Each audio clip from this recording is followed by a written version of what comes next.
Bautista's children were victims of John Geoghegan.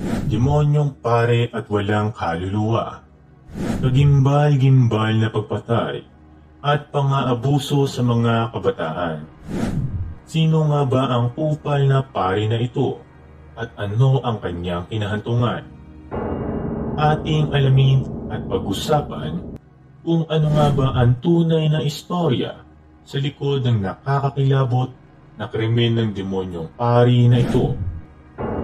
Pero bago natin simulan, ay maaari bang pakipindot ng subscribe button at i-ring ang notification bell upang sa ganun ay patuloy mo nang masubaybayan ang mga susunod na ilalabas ko pang mga video.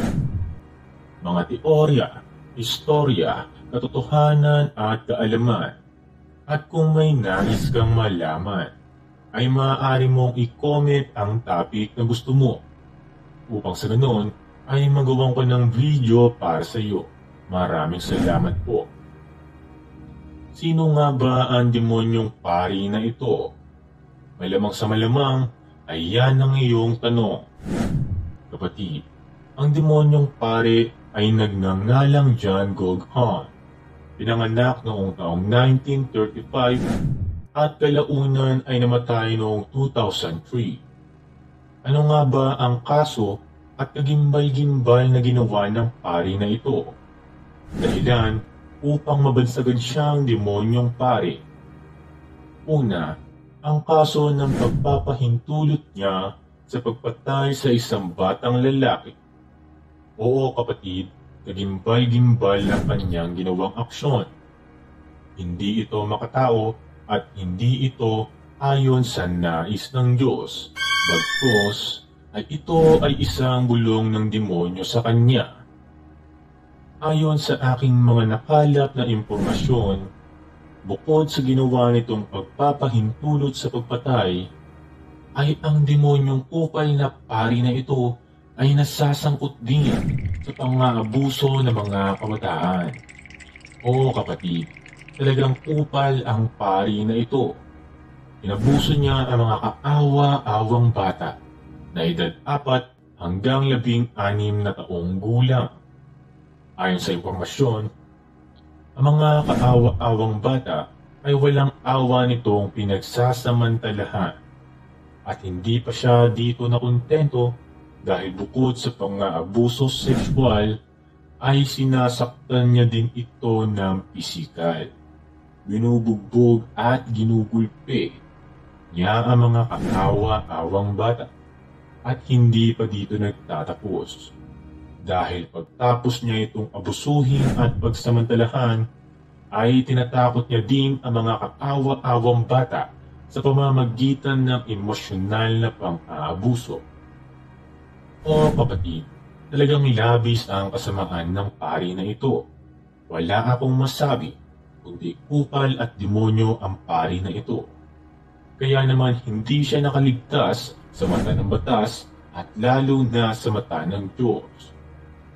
Dahil pagtapos ng mga krimen na kanyang ginawa, ay talaga namang may nag-aantay na karma para sa kanya. Oo kapatid, ito na ang iyong hinihintay. Ang parusa sa kanya ng may hustisya at may kapal.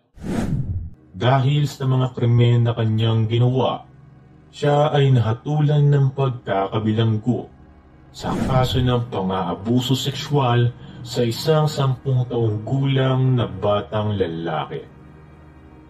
At nahatulan pa ng panghabang buhay na pagkakakulong dahil sa pag-aabuso sexual sa isang 7 taong gulang na lalaki.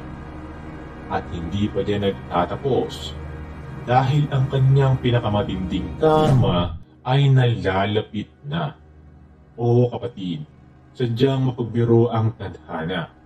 Si John Geoghegan o ang demonyong pare, pagtapos nitong makulong sa loob ng bilangguan, ay hindi na ito nakalabas pa ng buhay. Dahil sa loob ng bilangguan ay merong tao na lubos ang pagkakasuklam sa kanya at galit. Oo kapatid, ito na ang hatol ng karma sa kanya.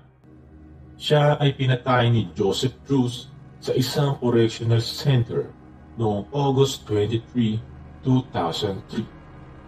Inatake niya ang pare na si John Gohan gamit ang piraso ng tela na may nakakabit na metal.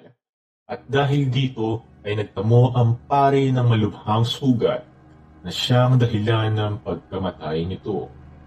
Kapatid, ang aral na mapupulot mo dito ay huwag kang mang-aabuso kung ayaw mong ikaw naman ang maabuso o datnan ng karma.